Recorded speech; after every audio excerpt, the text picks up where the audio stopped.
As you can see, I've mounted the carburetor, the double barrel carburetor, and I've also glued it. I kind of used super glue to glue this sticker.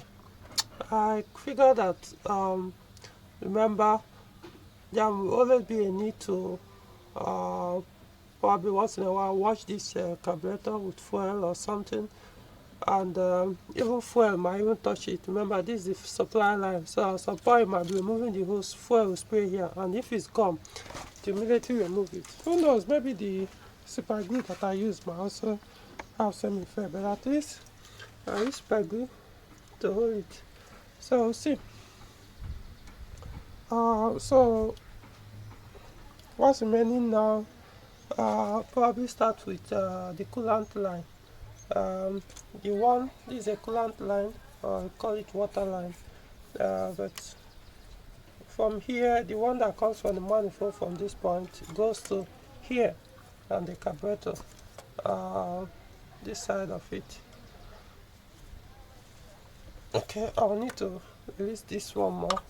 Then this other one comes here. This one has a bleed screw here, as you can see. So I'm also going to open this thing more so I can enter it easily. So let's leave it like this. Then this is the fuel line. I'm going to change this hose. I don't like this hose, this new hose that usually. Well, let me just start the engine first, then talk about that. Then this is the ignition advance, vacuum advance. So it goes here from this is the vacuum advance part of the distributor. So comes here, goes to this side of the carburetor, and this one, just to think of, I'm going to leave it open for now. I can't remember where I connected it. Probably there's a vacuum line that's supposed to go there. I think so. I think it's supposed to go to one of these vacuum tanks, if I'm not mistaken. This is the vacuum tank supposed to. I think there's a line that is supposed to connect to it.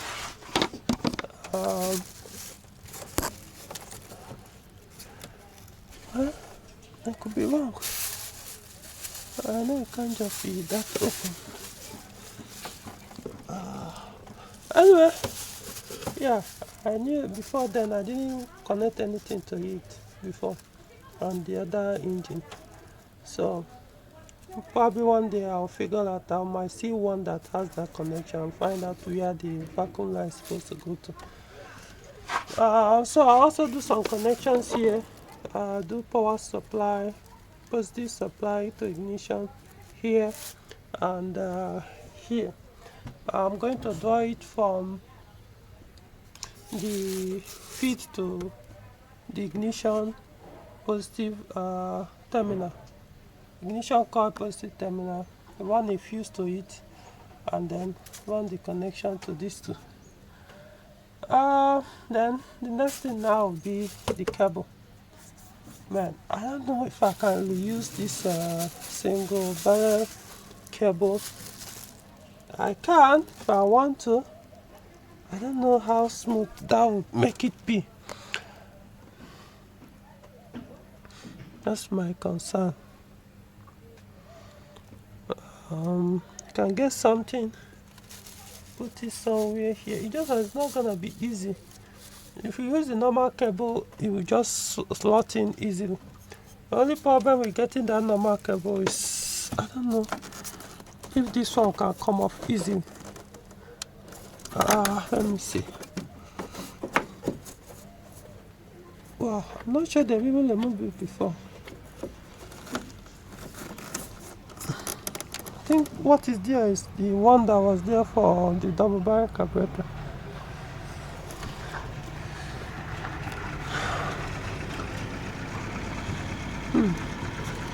strange. Anyway, I'll see what I can do. I can force it out and put it on one connector one. Who knows?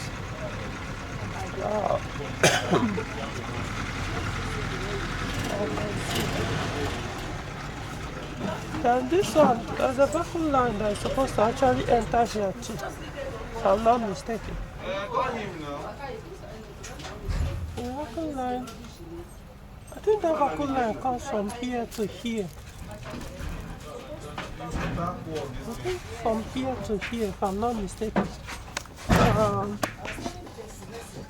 Yeah, let me confirm. There's something that this cell sometimes can also be tuned. I don't know if this model has that. Yes, to put on my touchlight.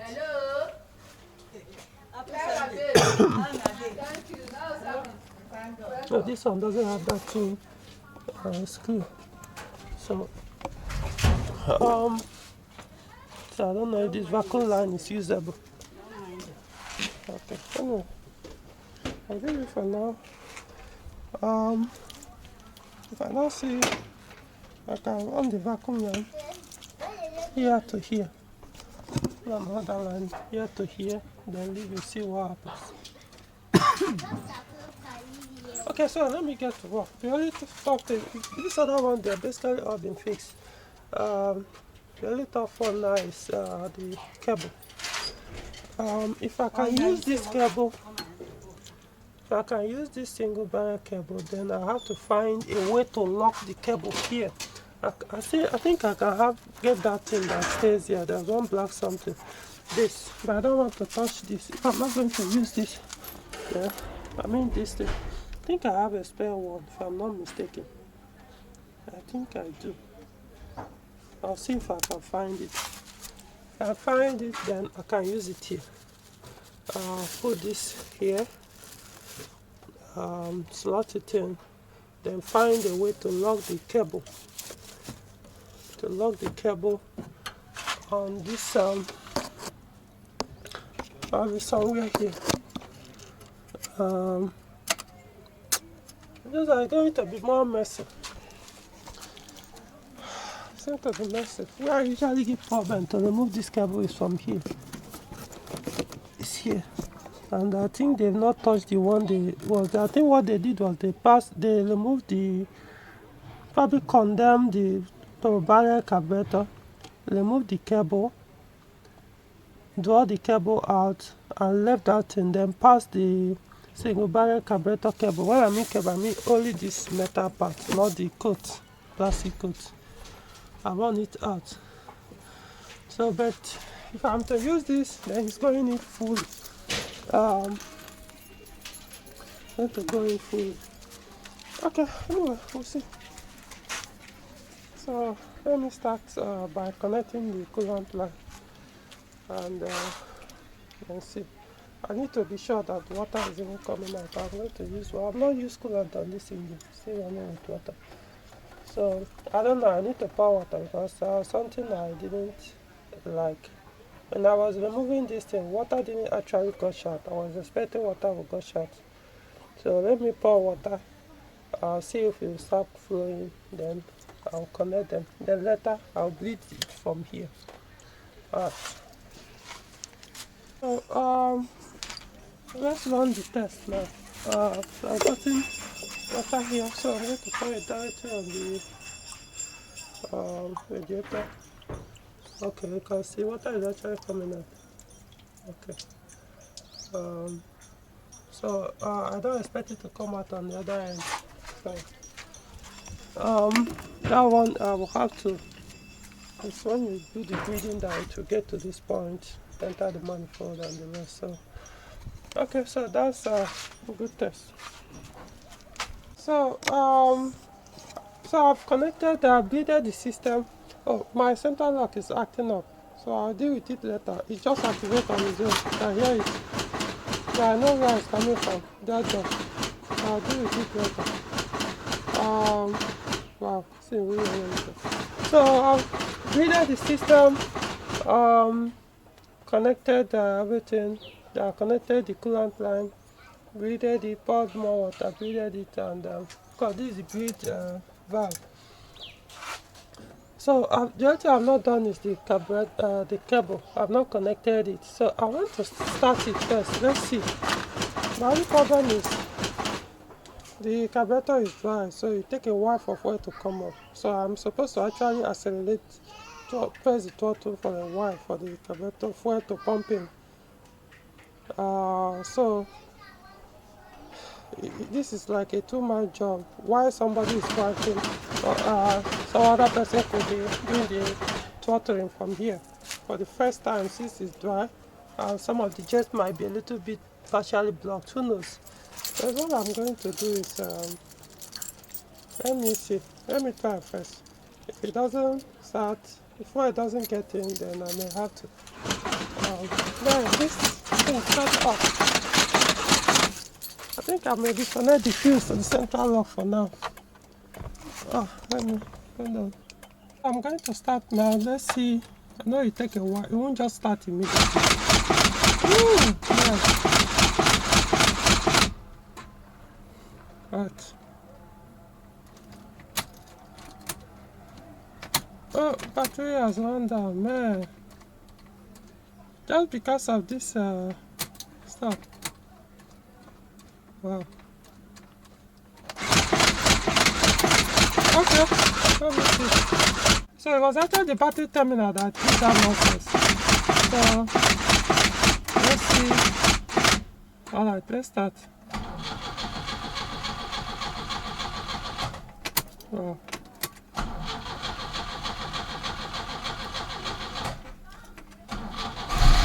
Woo! Wow. So fuel has entered. Okay. It's running. It's running. Okay. Woo!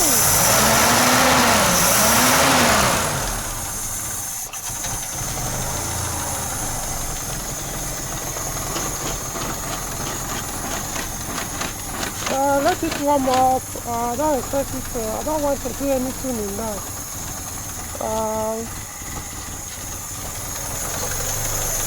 See if it can warm up on here. You see, this is opening gradually now. Okay.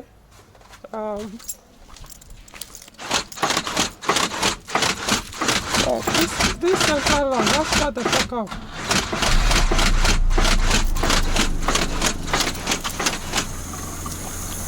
Or should I just tune it for now?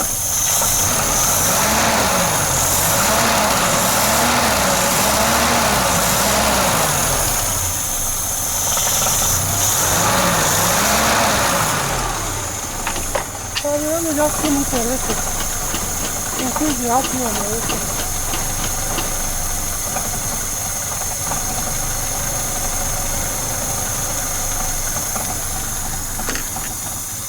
Yeah, this one here.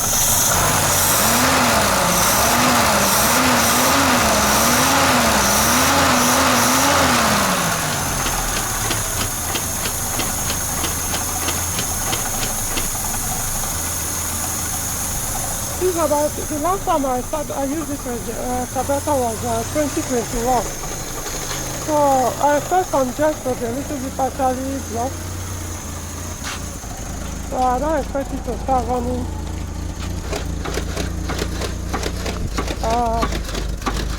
efficiently. Well, no black smoke.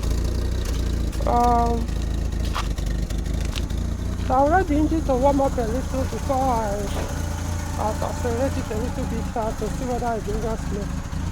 The engine are that.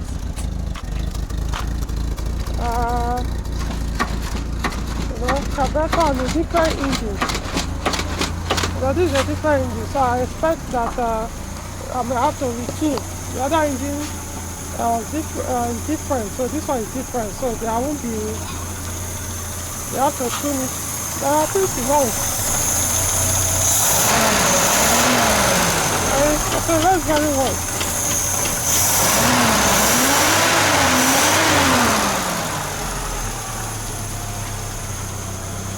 Okay, it's got in here. Well done.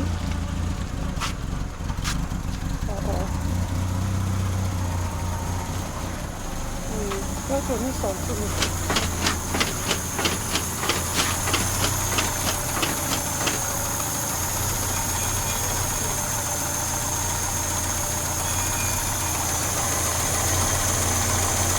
Not doing anything though.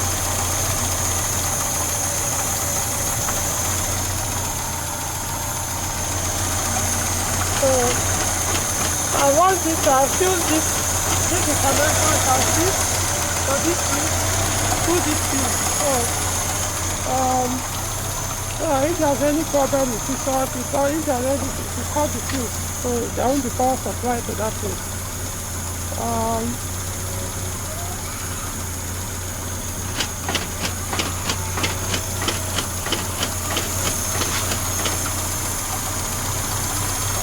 I'm going to take my time to tune the carburetor.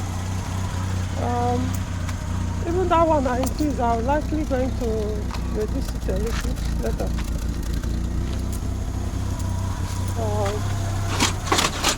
Yeah, this central lock there.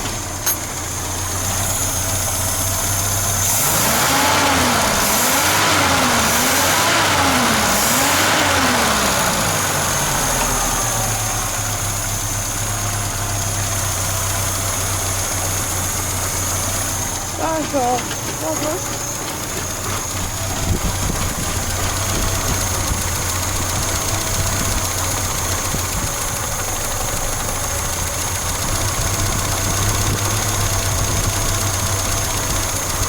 Okay.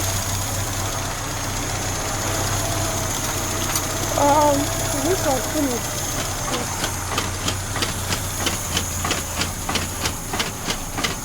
There are a few places. There's one here. There's one here. All these ones that are. This is all stuff.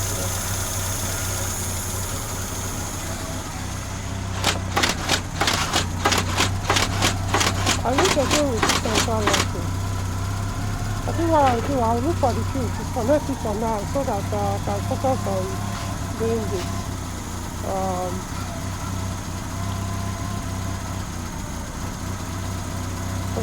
Okay, that's progress so far. So let's switch it off, start and see. Okay, let's start again.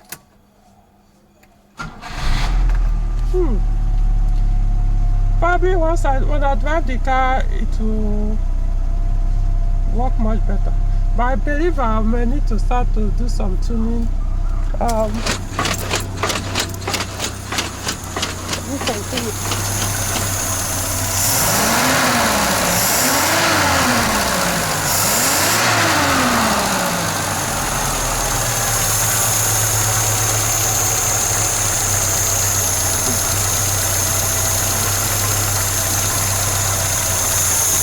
Open up gradually.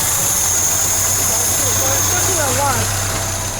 What I need to do, I need to put coolant. The other engine takes, it warms up faster, it opens up faster because there's no thermostat here. So I think that's why it's taking it longer to eventually warm up. Just it's coming up before now it was closed completely. So you can see so the conversion is reducing a little, but not as fast as I would expect. So I have two thermostats, one is 75 degrees Celsius, the other is 82 degrees Celsius. For this engine, what is recommended is 82 degrees Celsius thermostat. Now what I'm thinking is I might start with, if I don't know the head gasket is supposed to go, but for some reason the previous owner put the two, double head gasket, the stacked head gasket there. So, I don't know, I'm thinking of putting 75 degrees Celsius first to see how the gasket fits. If if you can handle thermostat a little bit more pressure before I can probably increase it to 82. I might start with 82. If it handles it better, if it doesn't handle it better, I'll reduce it to 75. So I think probably that's how I'll start it. So I say if not, by now the engine would have warmed up faster by now.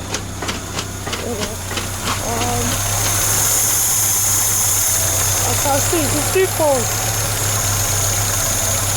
None of the radiator hoses is hot. Okay, this one is coming up right now. It's coming warm. But still, the one that enters here, this is what controls it. You see? Both of them are still cold, so meaning that had it been the thermostat here, it will stop the flow of the cooler air from the radiator to the engine, so that this one will warm up faster and then make the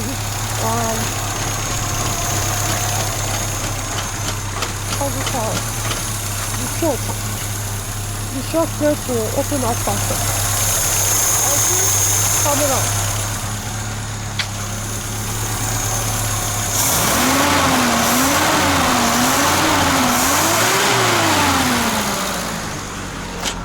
Well, no smoke, no see any black smoke. Yeah.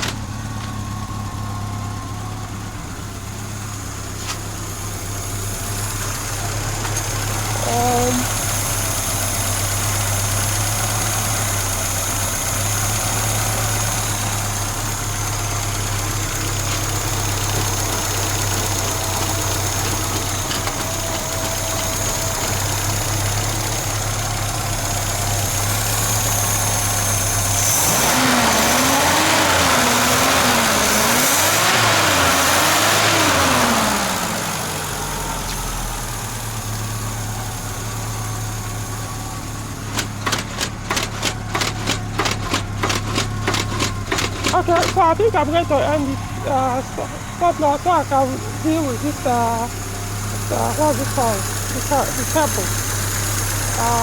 So that I can run this cable and open it. I run the cable so I can be able to operate this thing from inside.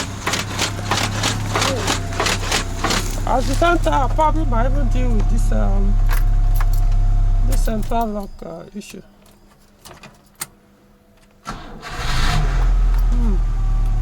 See? One crank is out. Just one crank. It starts running.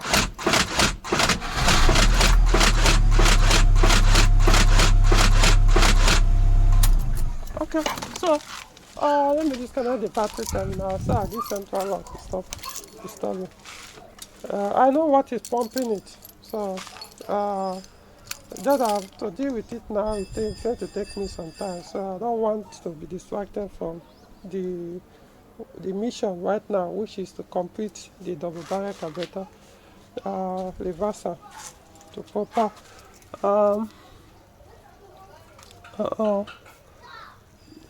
okay, so this one is leaking a little bit. It's wet here, so may have to need to be tight or remove the gasket.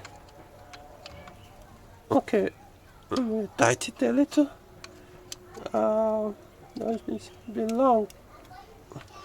Any pepper I need to start to. I think what I eventually will do in future, I'll order the kit. Order the kit and keep. In case any of the gaskets start to weaken out, the internal ones, like this one here, this one here, this one here, I can always change those gaskets.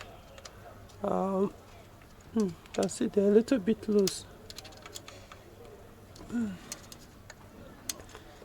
Okay, so guys, now you know why. Anyway, I'm probably going to take it for a drive when I'm done with the cable.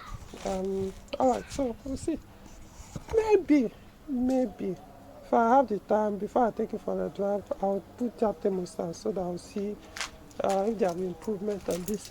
Oh, you can see that has closed. So the little warm up, it has even closed now. So you can see why you need that thermostat to help it to open faster immediately you start the engine at cold start. So when the ambient temperature is cold, you can see I closed immediately. So it's not even warm at all. These hoses here, they are still cold. So maybe a little bit warm for you to sense there's something here that opens this depending on the coolant temperature. Okay, so, and the more it opens, the less fuel the engine consumes. The more it closes, the more fuel. The more it opens, the less fuel the engine consumes. The more closed it stays, the more fuel it consumes. So, for the car to start when it's cold, it needs to stay open. No, it needs to stay closed like this. Had it been around this engine for like 1 hour, 2 hours, and eventually it opens fully, if I switch it off, it takes minutes, if not hours, for it to virtually close.